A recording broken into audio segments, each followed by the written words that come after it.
I don't fucking like shoes, man. I love socks. Yeah. It's like a beanie for your feet. Hello, dear viewer. It is I, your neighborhood homie Romie. I believe through commune and storytelling, we can help guide each other through this godforsaken world. Because everyone has a story to tell. I'm your neighborhood homie Romie, and this is NHR Chats.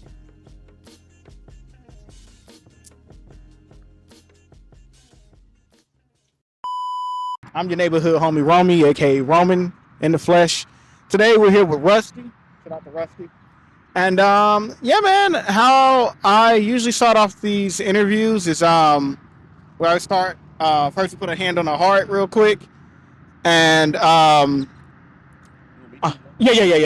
All I say is we swear to tell the truth, and nothing but the truth, and then all you just say is I swear. I swear. All right, there we go. All right, so the first question I always start with is what's your superhero origin story? So like, tell us about yourself. Okay. You can hold the mic too, actually. Okay, yeah. My homeless junkie origin story. So I just turned 37. I've been homeless out here for about 3.5 years. Yeah. It's just a little bit closer. Oh yeah, it started off. I sold drugs. I was like the weed guy. All through my 20s. That's how I made all my money. I made a lot of it, and probably way too much, way too fast. Didn't know how to handle it, and before you know it, I just didn't know. I had more money than I knew what to do with, and so you have a lot of money, you have a lot of time. There are no consequences for partying all night. You don't have to get up for work in the morning. Work is waking up and having a bunch of people show up and throw money in your face. So as time went on, drugs were abundant, and some of them stuck, and some of them I couldn't, get off of me. And eventually, I was paying hand over fist just to feel normal. And, opiates mainly, they stuck around. And before you know it, I lost everything I had. I was kicked out of my house. I sold everything I had just to, get drugs. And, I was living in my car. And then eventually, I came up here to Dallas. I was living in Austin before, and came up here to Dallas, was living in my car, and eventually, the car broke down, and then eventually the car got towed, and I just looked around and I was like, it's real now, So I was just like, I just picked a direction and started walking, and I just didn't care, and ended up at a QT over here, and that was kind of my home base for a couple years. Started meeting people, and I was like, I'm doing this now, and so, time flies, and 3.5 years later, here we are, meeting you. All right, there we go. All the way from Austin. Yes. Damn. What made you come to Dallas? So I was born here. I was born in Dallas, raised in Richardson. Yeah. I lived in Austin for like 20 years, and then my drug habits were well underway, and I think I drove to Dallas with the idea in mind that I was going to go to Colorado or something and just live there. I always loved it there. Yeah. And I made it to Dallas and ran out of drugs immediately, and just had to, find some drugs here, and eventually I just kind of got stuck and just stayed here, found an area where there's a lot of drugs, i.e. this area, and that's where we are, that's where we stayed, and a lot of people kind of get stuck here. That's kind of a lot of people's stories. Yeah. No. Like you said, a lot of people get like stuck in like this particular area. It's funny because, like I said, earlier before we started, I went to technically this side, like you were saying, this side is Dallas and the other side is Garland. I went to school in South Garland, and fucking Garland, man, like it's night and day. It's like fucking night and day. Could you tell me a little bit about that, like as far as when you went to Dallas and then your experience with Garland? Oh yeah, I mean, so a lot of us out here, it's known, you don't want to step foot into Garland. They are very strict when it comes to homeless activity, and there's a lot around here. This intersection particularly is, known for panhandling, and it's how a lot of us make our money. And you step foot on the other side, they will take you to jail. Yeah. And I'd never been to jail before. I'm 37, and they took me aside and told me, "If we see you over here again, you're gonna go to jail." I thought I was slick, and I did it, and so did they. And so I went to jail for a couple days, and yeah, they'll tell us, just go do it across the bridge, go to Dallas. We do not tolerate that over here, and some people still do it. I just met you over there, Yeah. so I'm still sneaking around over there. Yeah. So I mean, we got to make money, we got to survive. So that's where money's to be made. So yeah, it really is night and day though, because we'll come over here and it'll be fine. And you get caught jaywalking, in Garland, and they'll pick you up. So you got to be real careful. But yeah, it's night and day for sure. Yeah. Funny enough, man, like I was gonna say, as far as Garland goes, like I said, it's crazy just the night and day difference just between across just a bridge, and I find it interesting because I don't remember how it was when I went to school. That was like probably about 8 years ago, and I don't know how it was back then because I used to always wonder, like, what's the key fucking difference, because I hardly ever see them patrol over that area. But I know as you go closer to the heart of Garland, yeah, it's a lot worse, like in downtown Garland. Now, do you honestly, with them taking people to jail, especially that are homeless, do you feel like that's beneficial? Is that helping anyone? Absolutely not. I mean, they'll give us a ticket for illegal camping, and it's like $400. Yeah. So I'm like, do they expect us to pay that, and with what money? It just feels like you go to jail for a couple days, you come out, people come right back and start doing the same stuff over again. It just seems like it's like a money grab for money that isn't there. So it doesn't seem like it's doing a lot of good for anybody. Yeah. So it's just a cycle that continues. And a lot of people will build camps over here, under the bridge. They'll tear them down, they'll build them right back up. So I don't think locking people up is really doing anything. I don't know what the answer is. Yeah. But I don't think arresting people is doing any good. They corralled a bunch of people over here a couple months ago. They bulldozed all our tents and everything, and zip tied us and threw us all in a field and processed us and gave us all tickets and put us on our merry way. But we were right back where we were, but we just didn't have anything after that. They said they were cleaning up the streets, but there's a lot more homeless people on the streets because they didn't have houses now, so it looked a lot worse. So I don't know that is beneficial in any way, But again, what the answer is, I'm not sure. It's funny that you should mention that, what the answer is, and like, I don't even know all the answers. This is why, it's partially why I'm doing this, what I'm doing now, is because, like, I want to highlight people's stories and, talk to people that may necessarily not get to, like, that necessarily not get to tell their story. And the thing is, there was a guy I talked to recently in, like, the South Dallas area. His name was Carl, and he was saying, like, they're doing things a little bit different over there, how they're helping process them and helping people that don't have homes get processed and help them find housing and stuff like that, and everyone with rehab. Do you feel like that's something Garland could benefit from? I mean, there is avenues for people to go. We know the places. Everybody out here knows where to go, but I mean, part of the problem is nobody wants to help, to be honest. People that are out here are very much comfortable out here. Yeah. They know where the rehabs are. They're free. They know where the help is, but they are very comfortable out here. Staying on the streets, just panhandling, doing drugs. Yeah. I think you just get very complacent out here very quickly. And I've been out here 3 years. I was just thinking about that. Like, it doesn't feel like 3 years, but you just get stuck in this thing, and that's all you know, and that's all you're comfortable with. And I've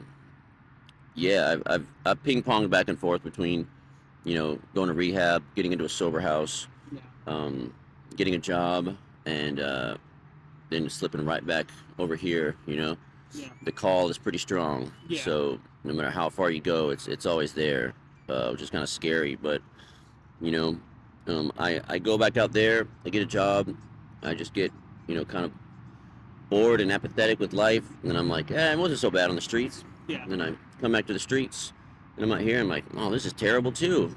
Yeah. I kind of miss having a job, and it's like the grass is always greener, type Yeah. situation. So it's an issue for sure. Now that is interesting to think, because I feel like even people that are living everyday regular lives and shit, they I had a friend, or I mean more so of an associate. He couldn't like stop cheating on his spouse. It was just like, why not just stop? And he's like, I'm trying. He's like, I love my spouse, but at the same time, it was just like, he's like, I also like pursue another woman. But I'm like, well, I was like, well. He's like, well, do you ever ask him, like, what the fuck do you want? He's like, I don't fucking know. I want it all. Yeah, so. I mean, that's an addiction too. Yeah. Sex addiction. Yeah. People get addicted to sex. They get addicted to relationships. And you always want what you can't have. You get very bored with what you have. You want something else, and it doesn't stop. You can't get that monkey off your back. It doesn't matter what it is. Do you feel like, I don't think you actually have to pass it now, think about it. I feel like I turned it up and I should be louder. Okay. So, do you feel like it's just always it's like chasing that next thing? Mm-hmm. It's just like, what's next? And do you feel like there's always just the next thing? Yeah, it's an issue if you just can't be happy with the now in your own skin. You can't be happy with who you're with. Can't be happy just being you, being yourself in your own skin. Yeah. And you have to do drugs to get out of that, or sleep with other women to get out of that, or men, whatever. Yeah. You just have to. You're just not comfortable, I think a lot of that stems from traumatic events happening in your life, and you're trying to deal with those feelings and emotions, just trying to stuff them down deep, so you don't have to face them. Yeah. And that's where a lot of, I think, addiction in general comes from. So it's an issue of just not being okay with just what life is handing you, living life on its own terms, So if you could do that, you wouldn't have to do drugs or do infidelity. Yeah. Mm-hmm. Now, do you feel like that's something you struggle with over time in life? Oh, absolutely. Yeah. I mean, like I said, the grass is always greener. You always want something else, something better. And I don't know if the answer is it's probably not this. What I'm doing now, that's probably not it. But I've tried rehabs, and I've tried getting on medications, and I've tried counseling and all that stuff. And believe me, I don't want to feel like this. I don't want to feel like this. So I'd like an answer. Yeah. Not from you, but just it's something I think about. And it's a lot of people's problems out here, and they just can't live life on its own terms and don't know who to turn to or what to turn to. And so the only thing they know is drugs or whatever it is. Yeah. Eating, television, looking at your phone, whatever the case may be. It's like more distractions than it is like analyzing yourself. Yeah, you're trying to escape. It's like escapism, You don't think life is good enough or something, or life is not tailored towards you. You didn't, I didn't ask to be here. No one did. No one right? did. But, some people are definitely more adept at dealing with it than others. And, I find certain things, substances make life a little more palatable. Yeah. They might not be the most healthy thing, but, it keeps me going for another day, and that's all I can really do, Yeah. Yeah. All right. Now, I remember you saying that some people just do get complacent out here, and I think that's people in life in general. Like, if I'm being honest, before I was doing this, most of my friends don't even know what the fuck I was doing, but I was making music. And I was Cool. I was doing a great job at it. But one day I fucking woke up and I was like, I don't think I'm happy with this as much as I used to be. Mm-hmm. And I was like, well, what makes me happy? And it's always been people. That's Like good. everybody to me is just very fascinating. I don't get like, I feel like oh, this doesn't sound offensive, but I feel like especially homeless people are fascinating me because there's some people that you can kind of look at and just tell at face value what they are represent, but other people, like where people look over certain people because of their status, you don't fucking know. Yeah. Like you don't know, and that the unknown fascinates the shit out of me sometimes. Absolutely. I mean, I've met people out here that have been out here for like 10 years, you know, in this area right here. Yeah. You know, they've been panhandling right there for 10 every day, no days off for 10 years. And it is pretty fascinating. I met a lot of people out here that have been through crazy stuff, you know. Yeah. They have a lot of, I mean, they've dealt with so much in life. So it's like, I mean, it makes sense that you end up here because I don't know where else you'd end up after all these traumatic events in your life, you know. I'm surprised a lot of these people are still alive. And so, like I said, just dealing with it in the best way they can. And I think like anything, you do something for a while and the colors kind of fade, and it's hard to keep that engine, you know, running like it used to. So you got to keep switching it up a little bit, you know, to keep things interesting. And for me, at least, I got to constantly, you know, feed that thing, you know. Otherwise, it's like, what are we doing here, you know? Yeah. And some people need more than others, you know. Some people are just okay with life, you know, on its own terms. And you know, I'm jealous of those people. Yeah. Yeah, man. I feel like as humans, man, like life is just figuring shit out. I used to think when I was a little bit younger that the guy that had all the fucking money and success had the shit figured out until, you know, he fucking blows his own brains out. Then you think, you know, I'm like, well, fuck, I would have thought that guy was happy. I know. And then I've seen other people where they don't have much, but they're happy, but I think they're happy within. Yeah. I'll see people out here that are incredibly happy. I'm like, I'm jealous of what they got going on, which is nothing. You know, they don't need anything. You know, and then you see people, like you said, you know, they have all the money in the world.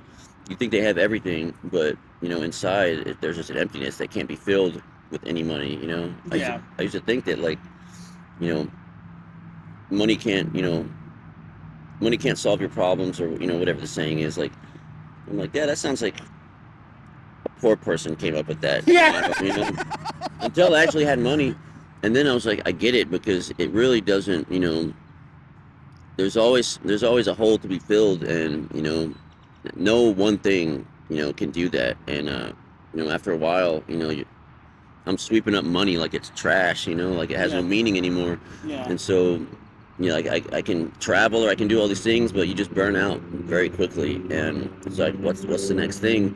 And if you can't find that next thing, it's just like you just spiral. Or at least that's what I did. You feel like just people chasing money, especially nowadays with the internet shit, like hustle culture is a big thing. You feel like people chasing money just for the sake of chasing money is like an addiction on its own? Absolutely. Absolutely. I mean, you see that a lot out here, you know, people out here like dealing drugs, you know, they're all about the money, and you know, they're hustling just like we are, and we're kind of feeding into each other because, you know, we're hustling to get money from people out here, and then we're giving up money to, you know, the dealers that are hustling to get money out, you know. It's just kind of a cycle. And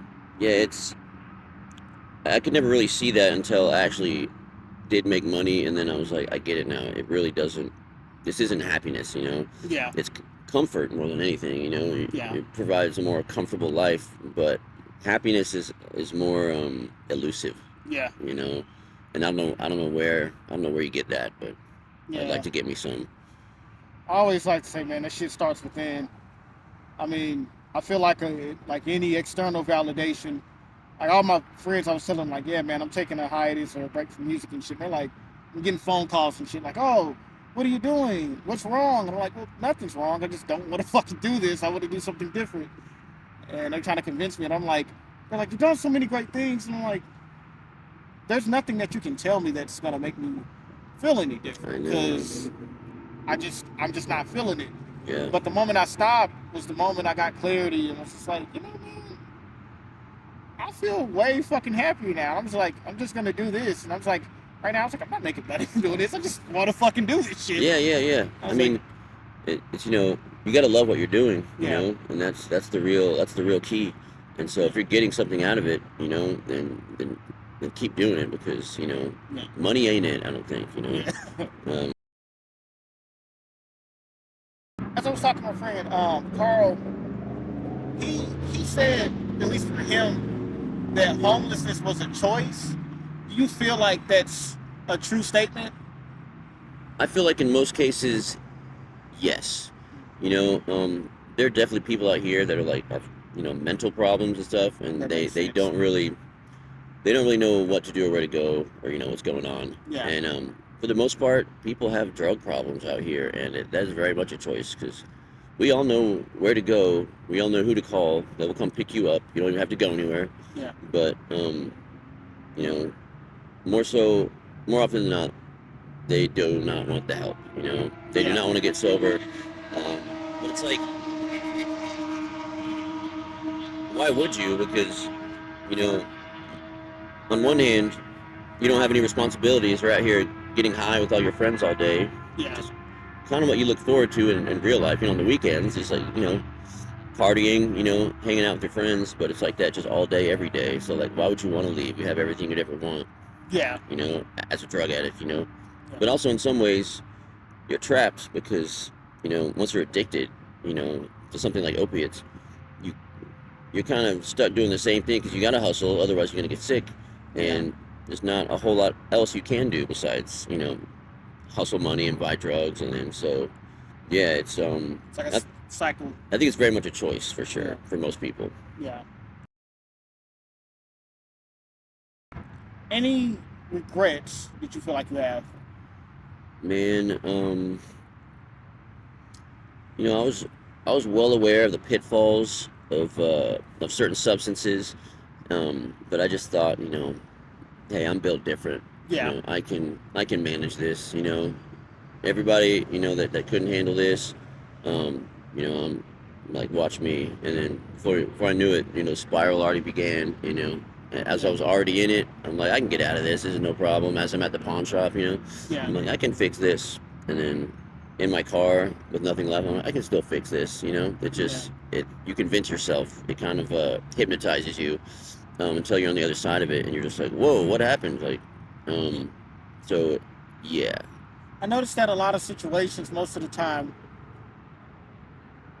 it's crazy to me where people will look at certain people. They're like, "Oh, that could never be me," and or I could never be in that situation. But sometimes I'll tell a lot of people, you're just 1 or 2 paychecks away from being in a certain situation.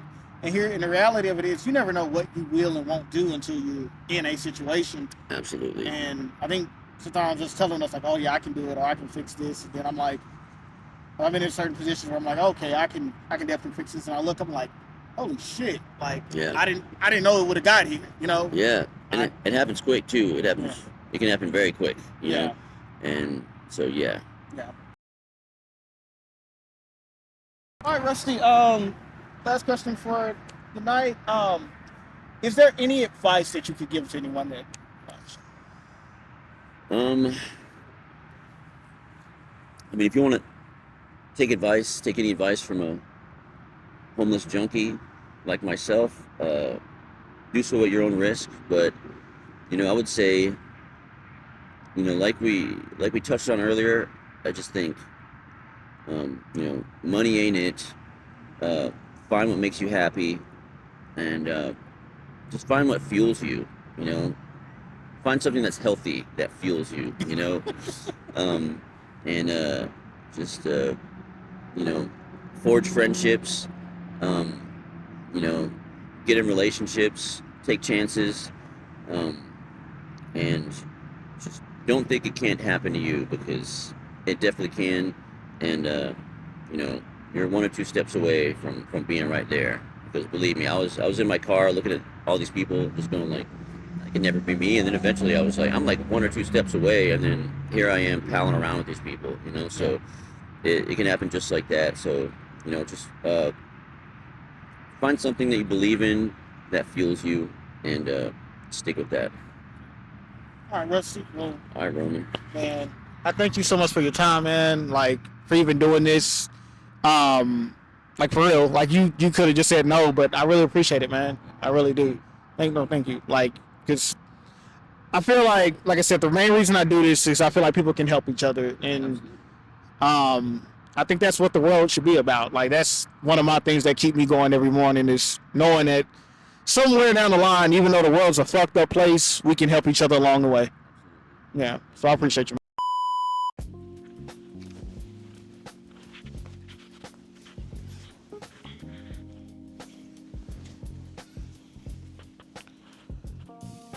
It's interesting how time flies. And before we know it, the time we once had is nothing more than a mere memory. Rusty in his heyday probably thought, he had all the time in the world, let alone he would have never thought he would have been homeless, especially making money rapidly at a young age. He discusses what led him to homelessness, which were opioids. In 2023 alone, there were 105,000 overdose-based deaths. 76% of those involved opioids, which were, hear me out, 10 times the amount in 1999. 10. Insanity. For Rusty, for him, he says being homeless is a choice in a way. He's attempted to integrate back into regular society by finding a place to live and working a regular day job, but then he misses this sense of freedom from being on the streets. Once back on the streets, he then says he misses this sense of structure from having obligation in one's life. It's like a feedback loop or like, a cycle. This feeling as if the grass is always greener on the other side, he says. Overall, I believe what Rusty is looking for cannot be found externally and must be found within. Nothing you gain on the external will hold merit until you validate how you feel internally. And that's real power in my opinion. But all in all though, Rusty a cool dude. And he got a great sense of humor. I'd have a drink with him. Let's toast to Rusty. Best advice he would give is find what fuels you. Find what drives you to happiness. So I'll leave you with this question, dear viewer. What internally makes you happy? I'm your neighborhood homie, Romie, and this has been NHR Chats. Peace.